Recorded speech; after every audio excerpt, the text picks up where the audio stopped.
Hello everyone, कैसे हैं आप लोग। जैसे कि हम लोग स्टैटिक्स देख रहे हैं क्लास 9 का।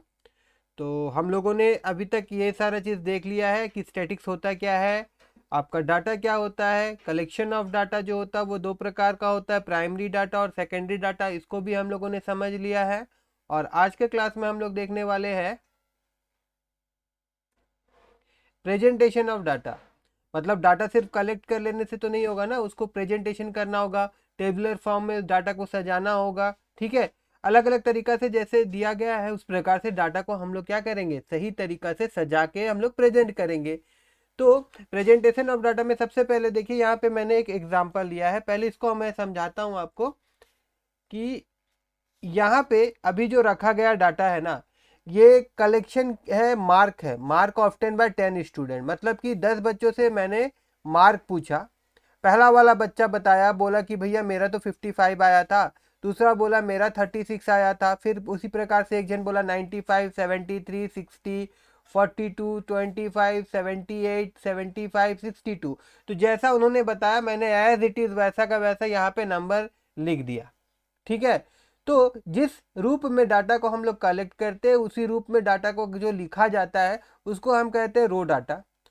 और ये रो डाटा ही कहलाता है अनग्रुप डाटा। और इसको हम क्या कह सकते हैं कि किसमें तो कोई भी चेंजेस नहीं किया ना, हम लोगों ने डाटा कलेक्ट किया था और उसी फॉर्म में हम लोग यहाँ प्रेजेंट कर रहे हैं, तो it is a ungroup data. इसको हम लोग क्या कहेंगे, ये एक अनग्रुप डाटा है। ओके, तो आपको समझ में आया होगा कि रो डाटा किसे कहते हैं और अनग्रुप डाटा किसे कहते हैं। ठीक है, अब क्या है कि अब एक चीज मैं अगर आपसे पूछूं, मैं बोलूंगा कि बताओ कि सबसे ज्यादा नंबर किसका आया। ठीक है, यहाँ पे जो नंबर दिया हुआ है इसमें सबसे ज्यादा नंबर किसका है, हाईएस्ट नंबर किसका है। तो उसके लिए क्या करना होगा, दसों में से आपको खोजना होगा कौन सा बड़ा नंबर है। फिर मैं बोलूंगा सबसे छोटा नंबर कौन सा है, मतलब सबसे कम नंबर किसका है, तो इसमें से आप खोजेंगे कि सबसे छोटा नंबर कौन सा है। मगर इसको अगर मैं अरेंज करके रख देता है असेंडिंग या फिर डिसेंडिंग ऑर्डर में, तो इस सवाल का जवाब आपको तुरंत देने में आसानी होता है। देखिए, जैसे कि इसको देखिए असेंडिंग ऑर्डर में मान लीजिए कि मैं सजा रहा हूँ, तो सबसे छोटा नंबर यहाँ पे मेरे को लग रहा है ये 25 है, तो मैं यहाँ पे 25 लिख दे रहा हूँ। 25 के बाद में मेरे को 36 नजर आ रहा है। देखिए अगर मैं कहीं गलत कर रहा हूँ तो आप कमेंट कर दीजिएगा। ठीक है, तो 36 के बाद में कोई नंबर छोटा नजर आ रहा है तो वो मेरे ख्याल से यहाँ 42 है। 42 के बाद में कोई नंबर मेरे को नजर आ रहा है तो वो 55 है। और 55 के बाद में कोई नंबर मेरे को नजर आ रहा है तो आई थिंक वो नंबर 60 है। 60 के बाद में कोई नंबर नजर आ रहा है तो वो 62 है। और 62 के बाद कोई नंबर नजर आ रहा है तो आई थिंक वो 73 है। और उसके बाद में 73 के बाद में 75 है। 75 के बाद में 78 है।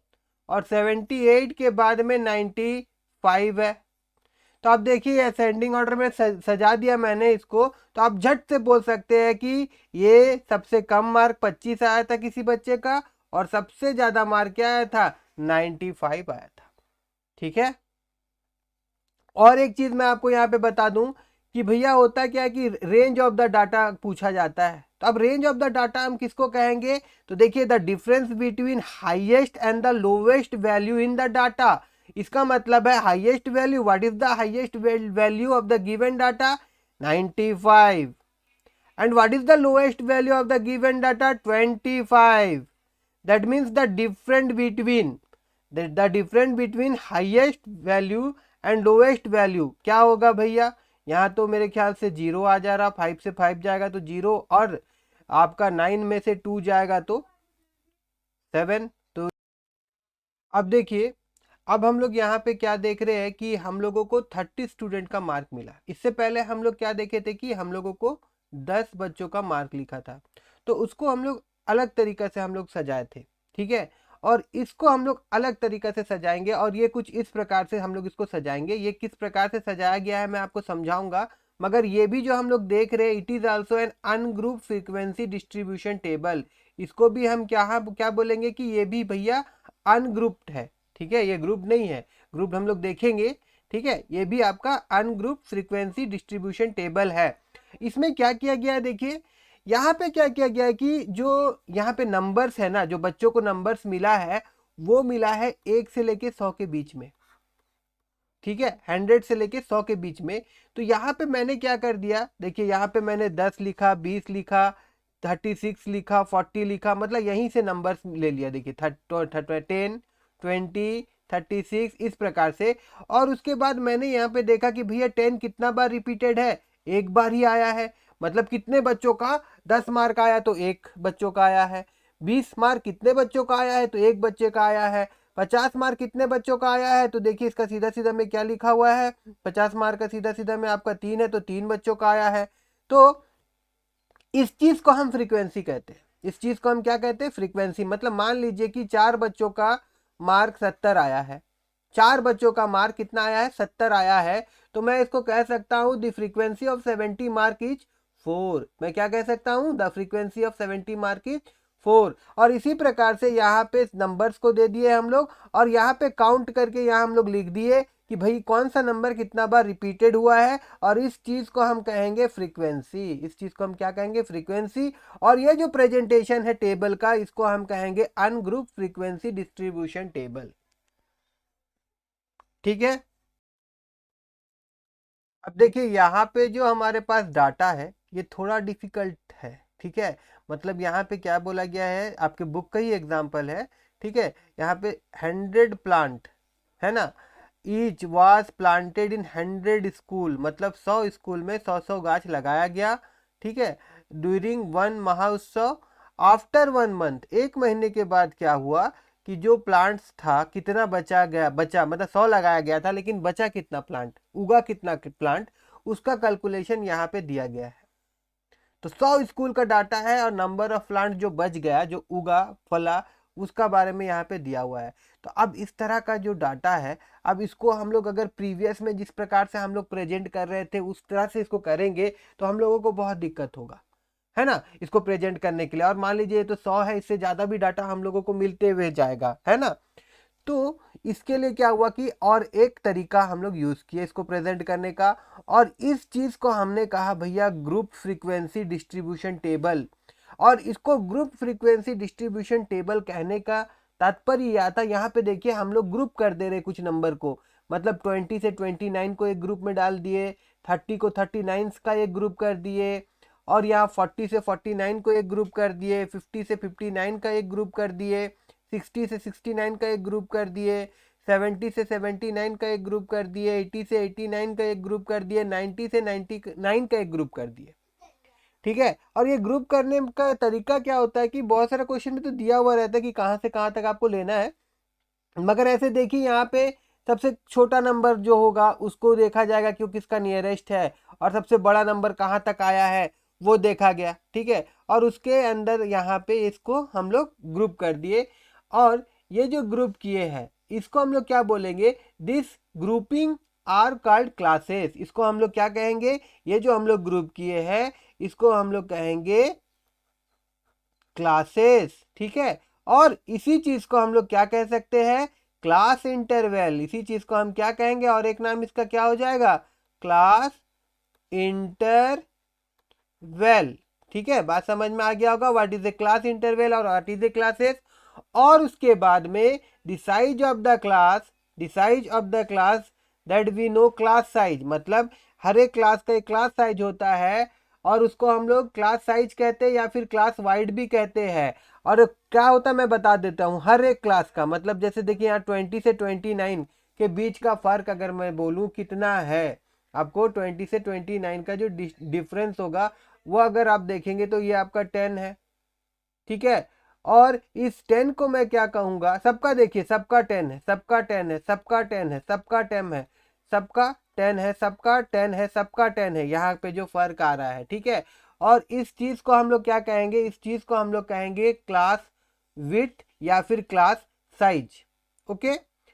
और in each of this classes the list number is called lower class, मतलब हर एक क्लास का, पहले क्लास का अगर मैं ले लूं तो जो लिस्ट वैल्यू है, जैसे कि ये 20 इज द लिस्ट वैल्यू, तो हम इस 20 को कहेंगे कि भैया ये है लोअर लिमिट, हर क्लास का अपना एक लोअर एंड अपर लिमिट होता है, तो ये आपका लोअर लिमिट हो जाएगा। और ये जो 29 है इसको हम कहेंगे it is upper limit.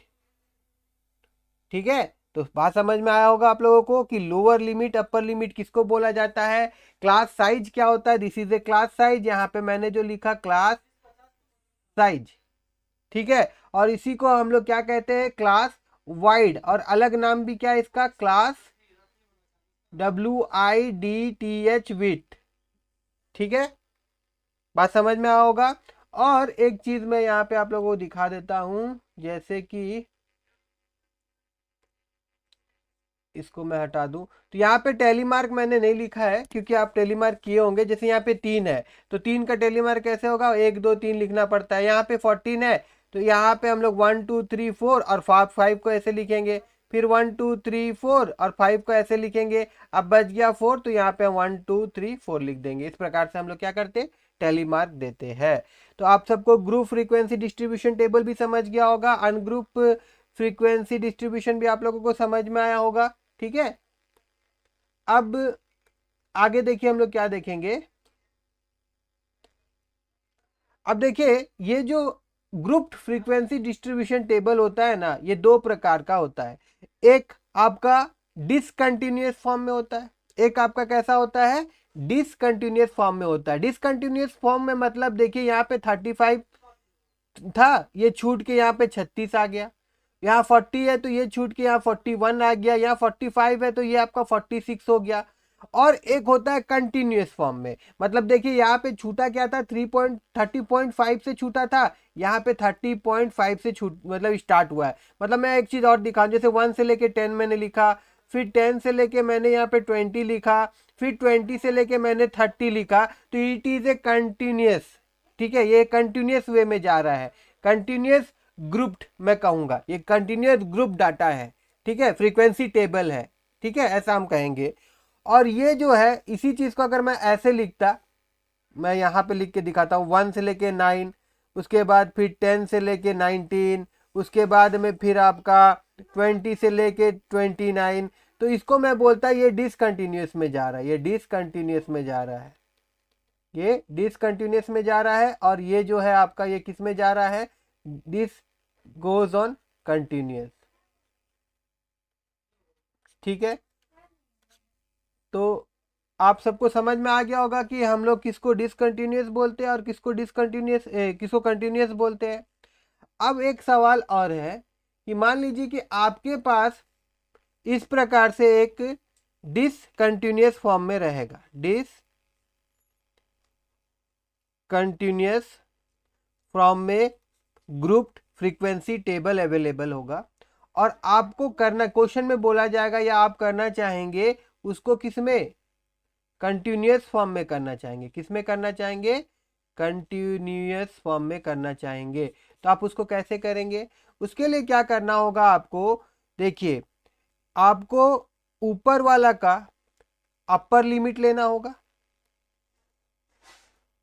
Upper limit, और हाँ नीचे वाला का लोअर लिमिट लेना होगा, लोअर लिमिट लेना होगा। और इनका डिफरेंस आपको निकाल देना है। मतलब 36 को माइनस कर दूंगा मैं 35 से, तो मेरे को एक डिफरेंस मिलेगा, और उसको मैं 2 से डिवाइड कर दूंगा, उसको मैं क्या करूंगा, 2 से डिवाइड कर दूंगा। तो ये कुछ आएगा 1/2, दैट मीन्स आ गया मेरे पास 0.5। क्या वैल्यू आ गया, 0.5। अब इस 0.5 को हम लोग क्या करेंगे कि ऊपर वाला जो हम लोग लिए थे ना, यहाँ पे जो लिए थे, इसका लोअर लिमिट क्या है, 31 है। ठीक है, हर एक का लोअर लिमिट से हम लोग क्या करेंगे, इसको घटा देंगे 0.5 को, इसको हम लोग क्या करेंगे, माइनस कर देंगे। और जो इसका अपर लिमिट होगा उसमें हम लोग क्या करेंगे, इसमें हम लोग प्लस कर देंगे, मतलब 35 प्लस 0.5 कर देंगे। कंटिन्यू उसी प्रकार से ये प्रोसेस चलेगा। देखिए नेक्स्ट वाला का क्या वैल्यू है, 36 है, तो इससे हम लोगों को क्या करना पड़ेगा, 0.5 घटा देना होगा। और ये जो अपर लिमिट है 40 में हम लोगों को 0.5 ऐड कर देना होगा। तो देखिए यहाँ पे उसी प्रकार से वैल्यू सब आया है, देखिए सबको अगर आप गौर से देखेंगे तो ये कुछ उस प्रकार से ही आया है। तो इस प्रकार से आप डिसकंटिन्यूअस ग्रुप्ड फ्रीक्वेंसी टेबल को कंटिन्यूअस ग्रुप्ड फ्रीक्वेंसी टेबल में बदल सकते हैं। तो ये तो हम लोगों ने कॉन्सेप्ट देखा। अब जो एक्सरसाइज का क्वेश्चन है वो हम लोग नेक्स्ट क्लास में देखेंगे। और अगर आप सबको मेरा क्लास अच्छा लग रहा है तो प्लीज मेरे इस क्लास को एक लाइक दे दीजिए, मेरे चैनल को सब्सक्राइब कर दीजिए और अपने फ्रेंड के साथ भी इस वीडियो को शेयर करना मत भूलिएगा।